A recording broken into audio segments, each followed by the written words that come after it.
Cultura Chiaos entre líneas, transmitiendo desde Fortaleza, Brasil, para todo el Perú y el nororiente peruano. En esta oportunidad vamos a hacer un breve análisis sobre la lengua de los Chiaos, qué idioma hablaban ellos y cómo se relacionaba su idioma con las naciones o las beetrías colindantes a ellos. No se lo pierdan este importante video.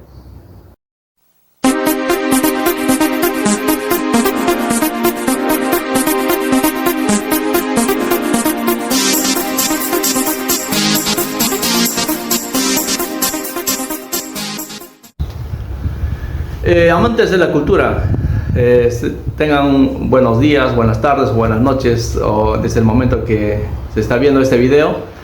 En esta oportunidad vamos a hacer un breve comentario sobre lo que es o fue la lengua de los Chiaos.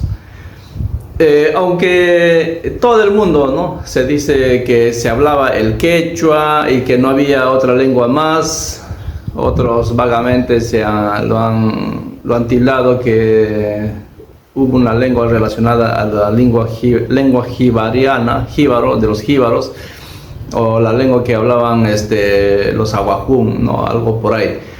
Pero hay mucha distancia entre estas lingüísticas. Tal vez se han encontrado una o dos palabras, que haya habido una migración de algunas personas que hayan introducido una o dos palabras, pero no más. La lengua de los Chiaos vamos a encontrarlo a partir de los apellidos, que al principio fueron nombres. Y según esta información, estos datos, vamos a encontrar que más o menos tener una referencia lo que fue la lengua de los Chiaos.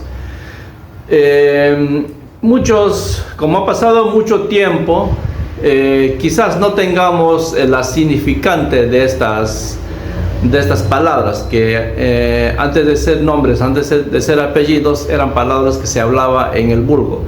Claro, no se ha conservado la gramática, digamos, para que se puedan comunicar en esa lengua. Cuando encontré en los inicios de la colonia, encontré unos documentos que se habla de un hombre, se llamaba Miguel el Capitanillo, que él era un traductor. Según los documentos de los protocolos notariales, dice que él era experto en la lengua de los chachapoyas, ¿no?, porque se hablaba ahí en chachapoyas.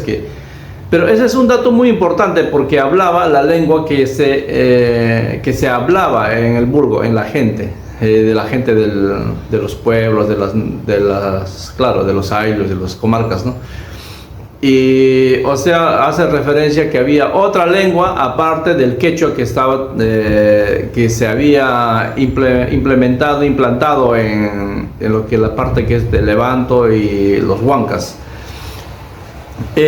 Hablando de la lengua de los Chiaos, es una lengua que estaba muy extendida, más allá de los límites del Utcubamba y el Marañón, porque también se hablaba esa misma lengua en la Jalca, Levanto, los pueblos antiguos, también el Guayabamba, y todos esos pueblos hasta Bagua, que se hablaba también, se hace una referencia, se han encontrado una o dos palabras que se relacionan a la lengua de los Chiaos, y posiblemente tengan un dialecto o una subdivisión de la lengua que se hablaba en los Chiaos. Un dato muy importante que nos arrojan las investigaciones que se han ido últimamente, Serrón Palomino también comenta sobre la lengua que se hablaba en el nororiente, y también hay una referencia de una lengua muy diferente que se hablaba por la parte sur de Amazonas. Claro, esa lengua vendría a ser la lengua Cuyí, ¿ya? El Cuyí se hablaba más sobre todo en la parte norte del departamento de Ancash y la serranía de la Libertad, y entre ellos también estaba incluido Patás, Pías, ¿ya? Pero ese dato es importante, ese dato también nos arroja algo, que Los incas lo consideraban parte, por lo dicho, de los chachapoyas. Si partimos a partir de allí, de esta información que se hablaba el Cuyí en Patas, en Pillas, en Llama, en Cochabambas, y el sur, lo que vendría a ser el departamento de Amazonas, o sea, a partir de Leimebamba más para el sur, hasta los linderos de Cajamarca, se hablaba esa lengua del Cuyí. Y entonces, si se parte de esa preposición de que se haya formado una nación, o lo hayan nombrado como cultura chachapoyas, a partir de allí del sur, entonces estaríamos dividiendo que el departamento de Amazonas se hablaban dos lenguas. El idioma Cuyí, que tenía una fuerte presencia, por lo menos un 80% de la población se hablaba esa lengua, y el otro 20% estaría relacionado con la lengua que se hablaba en los Chillaos. Y entonces a partir de ahí se podría hacer una división de lo que culturalmente vendría a ser los chachapoyas y los Chillaos, que los Chillaos abarcarían no tan solo todo lo que es la zona desde Leimebamba, Polatuén a Utcubamba y el Marañón, sino la lengua de los Chillaos abarcaba mucho más, las otras beetrías como los Chilchos, Orinoma, toda esa zona. Ellos también hablaban el mismo idioma de los Chillaos. Aunque como cada etnia tenía su propio desarrollo cultural, claro, algunas cosas que eran similares, también había una diferenciación en cuanto al contenido lingüístico. Cada uno fue formando su ente lingüístico para su comunicación. Esto también va a depender también del tipo de contacto que tenían. Si había más contacto entre ellos, esto no sucedía. Pero si se iban alejando y ya no había contacto, porque se menciona mucho de las guerras, todo eso, y entonces probablemente se aislaron y cada uno fue formando a partir de la lengua madre, es uno como subidiomas, ¿no? Para que ellos puedan comunicarse entre sí. La lengua de los Chillaos, y así como la lengua de los Cuyís, también fue perdiendo presencia con el ingreso de nuevas lenguas, tanto del entorno como también de la lengua del exterior. ¿Cómo así?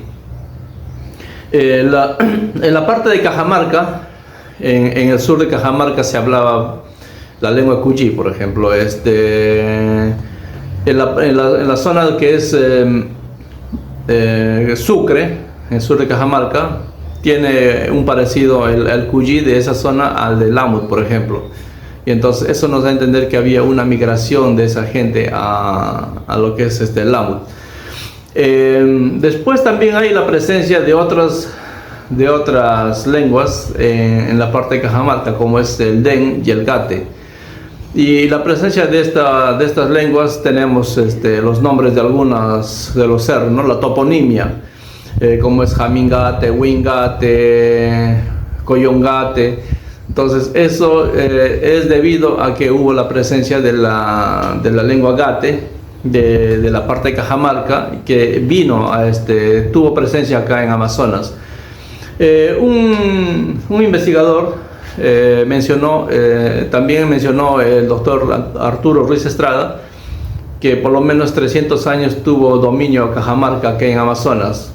Esto por el dominio de la sal y la coca, que se producía en abundancia todo lo que es la parte de Amazonas, y había un intercambio cultural entre estas culturas, y por eso, debido a ello, es la presencia de la lengua Gate acá en Amazonas. Por otro lado también el Den. El Den está más para el norte de Cajamarca, vendría a ser entre Chota, Cutervo, ¿no? Y entonces eso también, pero también ha tenido influencia toda la parte del Marañón, no tanto así por la parte de las altas de que es Luya, Lam, Conila, Jacapatos. Entonces toda esa lengua del Den Más que todo tuvo presencia en la zona de lo que es Ocallí, Campo Redondo, de todo lo que es la zona de la selva baja. Ahora la lengua de los chillaos fue una lengua que fue perdiendo su presencia en cuanto a los hablantes en Amazonas. ¿Cómo así? Con el ingreso de los comerciantes en esa época, ¿no? Los grandes viajeros, porque se sabe que los chinchay eran grandes comerciantes que venían del sur, que hablaban el proto-quechua o el quechua que es similar a el quechua que llegó acá a Amazonas. Entonces ya había algunos indicios de ese idioma que también se fue asimilando.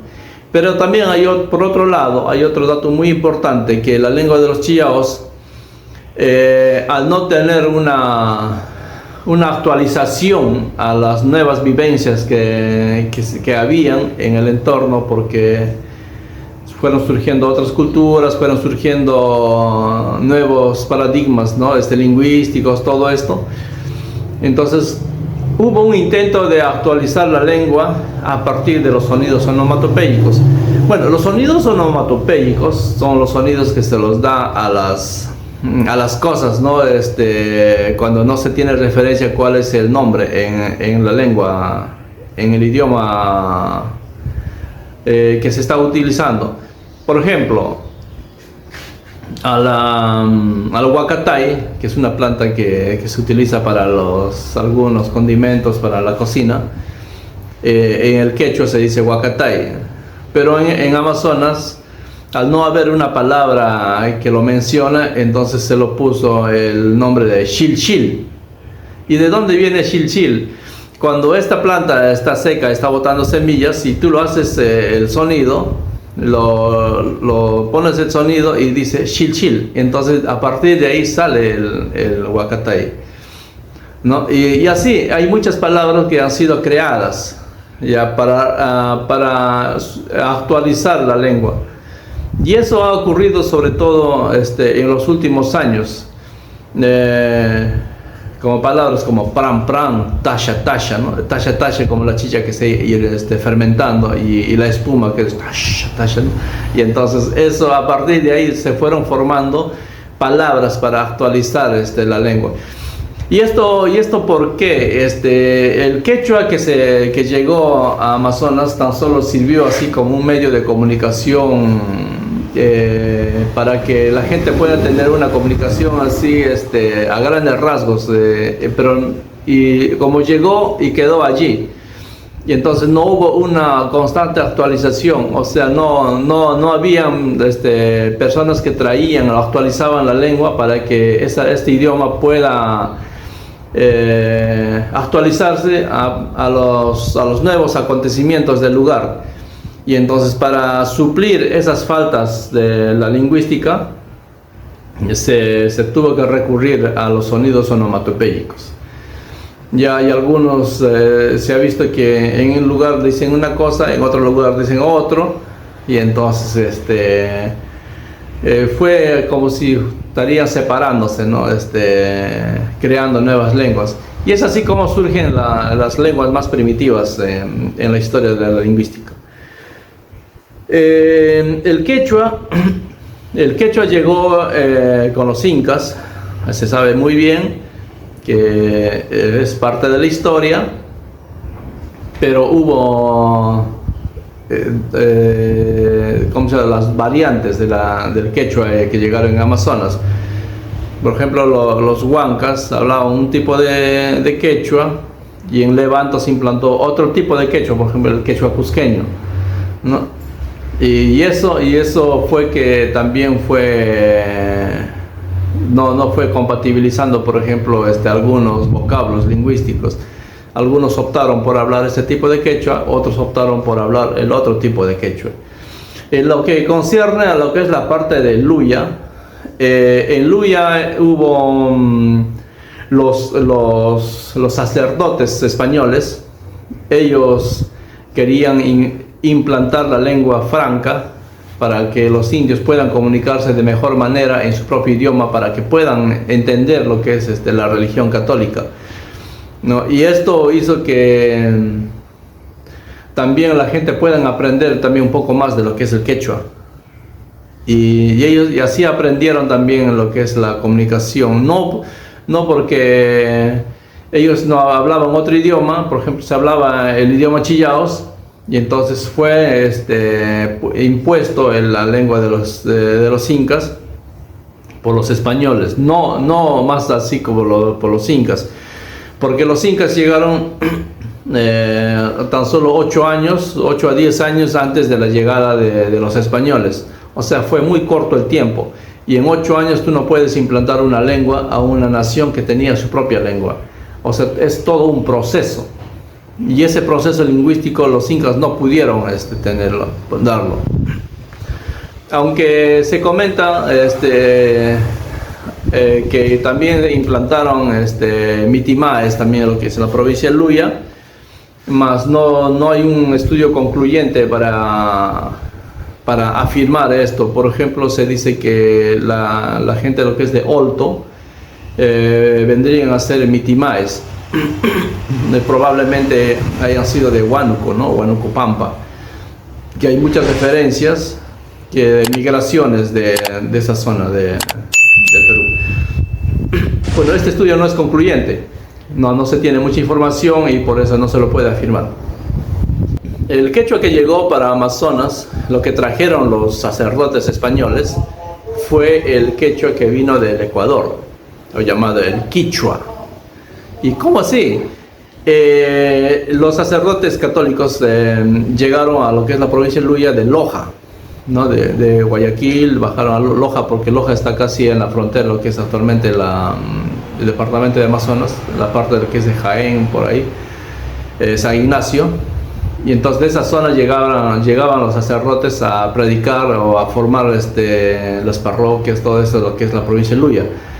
Y entonces ahí de esa manera se implementó ese quechua, porque tiene un cierto parecido al quichua que es el ecuatoriano, lo que es la provincia de Luya, y el quechua lo que se habla en La Jalque, en Levanto, es otro quechua un poco diferente, y eso se puede distinguir separando los significados de algunas palabras o la transliteración, como en la pronunciación de algunos vocablos en lo que fue la comunicación. Posteriormente, cuando se llegó el idioma español, también cambiaron también las cosas. La comunicación fue adquirido el español fue adquirido más por los varones que por las mujeres, porque las mujeres siempre fueron muy conservadoras y ellas transmitían a sus hijos lo que es el idioma autóctono. Y entonces el español también fue ganando terreno para que los indígenas puedan aprender también este nuevo idioma. Hay un acontecimiento muy importante, ¿no?, que ocurrió en 1792, porque hasta esa época fue muy fuerte la presencia de la lengua quechua.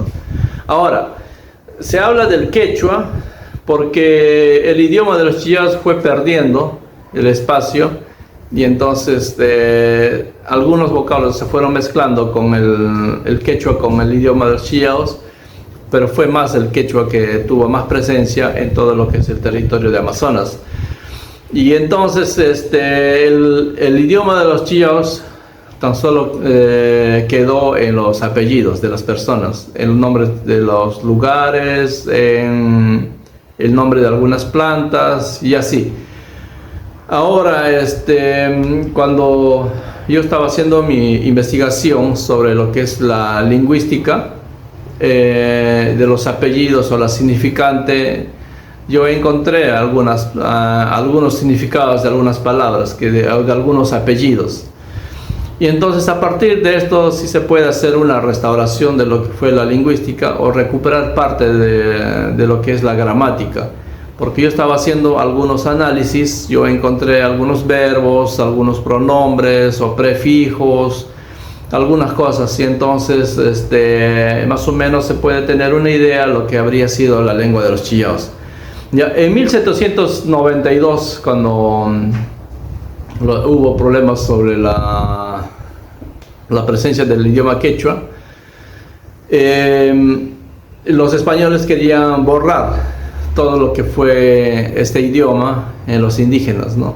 Esto se hizo rondas en Chachapoyas para tener el control que nadie hablara la lengua quechua, ¿no? Que todo sea en el idioma español, porque eso fue un reclamo de los sacerdotes, que los indígenas puedan comprender mejor el catecismo, toda la fe católica, o sea, como que el idioma autóctono, el quechua o los chillaos, los relacionaba más con las costumbres que tuvieron con sus ancestros.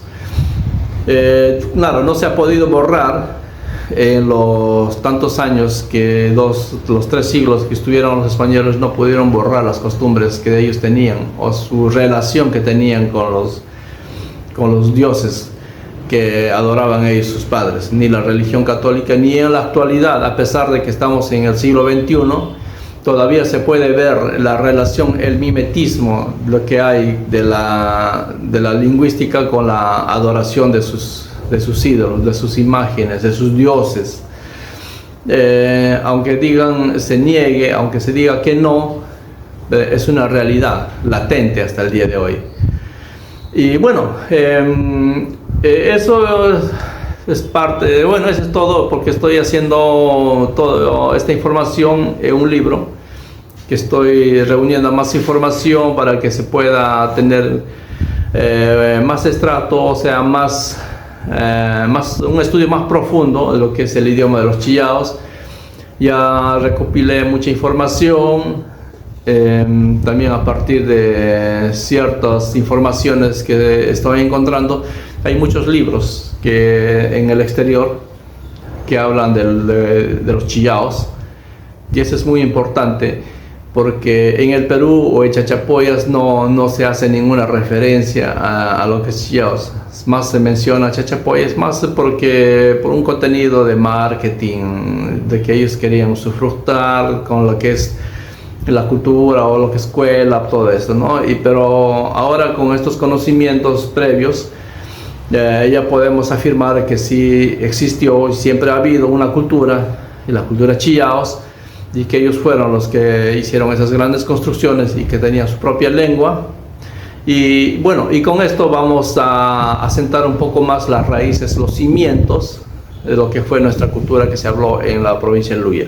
Bueno, eso es todo, amigos. Les invito a que puedan compartir y dar like a nuestros videos, para que muchas personas también puedan tener conocimiento, ¿no? Y sobre todo los jóvenes, para que ellos también puedan entender que somos descendientes de una gran cultura. Una gran cultura como fue Chavín, como fue Mochica, Chimú, o cualquier otra cultura que haya surgido en el Perú antiguo. Tenemos las mismas características, tenemos restos arqueológicos, tenemos nuestra acervo cultural y nuestra propia lengua. Con esto afirmamos que sí somos y pertenecemos a lo que es la cultura chillaos. Bueno, eso es todo, amigos, y les agradecemos por haber escuchado todo este video. Muchas gracias.